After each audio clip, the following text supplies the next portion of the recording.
Hi guys, welcome back. So it's story time with Jenna Bogo Ruben. So most of you that have missed out on my story can go check out my videos to know where I started this story from. So it's still about my life and how things have evolved.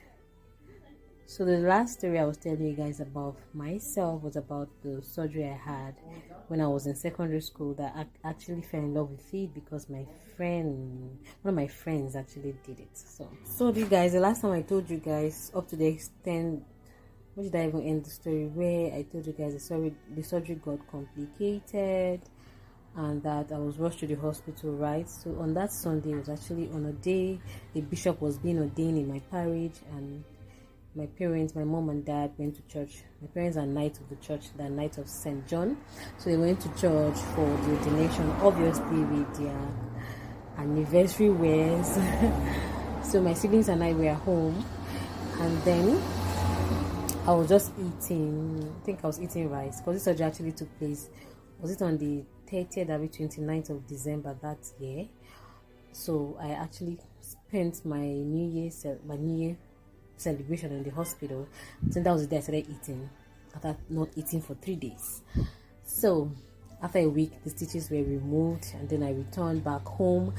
Then I was supposed to return back to school. Myself and my younger brother was in secondary school then. I was supposed to go back to school, but because of my surgery, my younger brother had to go back to school alone on that fateful day. He had already left for school, and then I was eating. The surgery side was swollen. That was the more reason why my dad said I should stay back. So while eating, I just hear poof. What happened? I looked, it was busted. And I saw pus oozing out. It's not a good sight to behold, my people.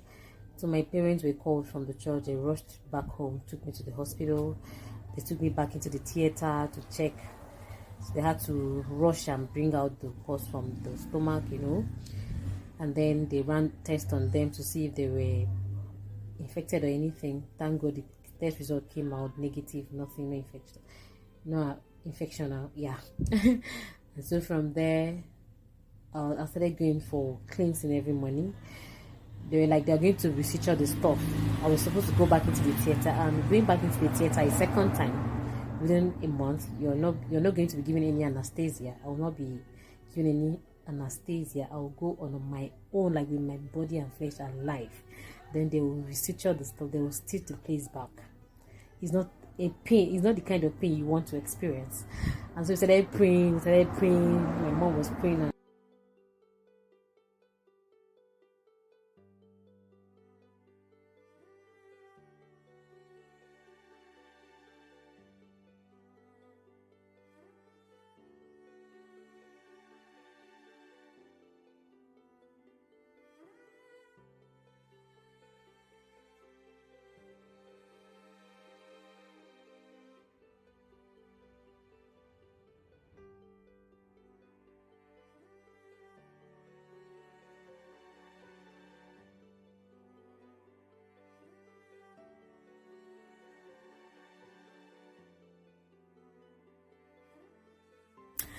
Yeah, so after I went back, although I still had a little fun because I had my friends assisting me, no messages and all that. It was fun. I think that was my SS1 or so, or SS2. I'm still just thinking that now. My SS1.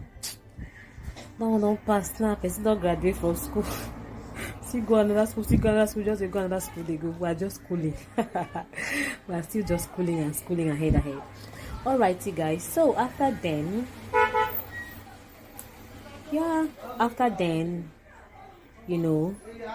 life went on, and since the surgery broke down, like I said, the surgery broke down. So yeah. So you guys, after then, after some years while in the university, I started feeling pains on that same right abdomen. This story is so funny. That same side, I had felt pain, I used to feel pains before I went for the first surgery, which was appendectomy. Was the same side. I was still feeling pains while in the university. So it got to a day I was just in the bathroom trying to shower to leave for school, and I just had this serious pain on my lower abdomen. You guys, I couldn't stand again. Just the way I bent to rub sponge on my leg. That's how I remained. I just poured water on my body to rinse myself off. Went on to lay down on the bed. From there, I called my elder brother, who came and now took me to the hospital. You know, now usually they will check and waste your time. Meanwhile, I was going through pain. I was throwing up.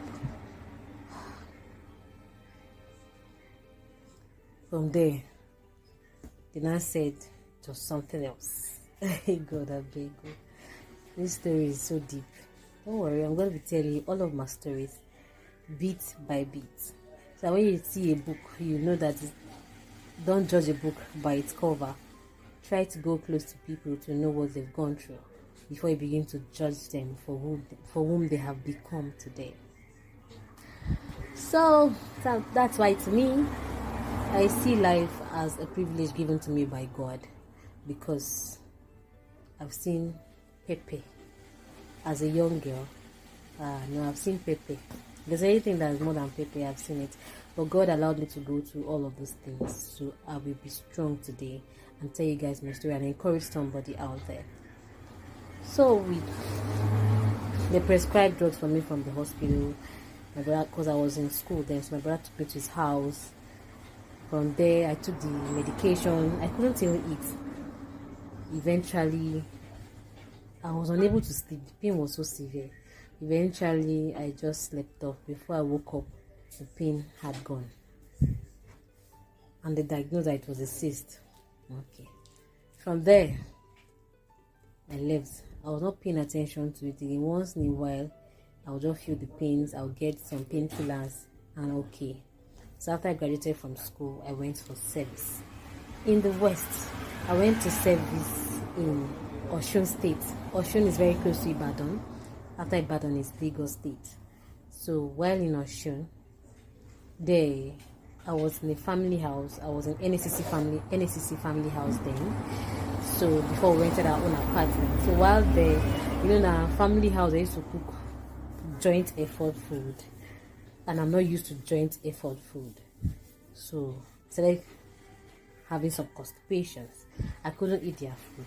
I was no longer eating their food. I was not eating out. There was somebody, and you know now it's amala and the rest. I mean, I don't eat amala. I'm not used to it.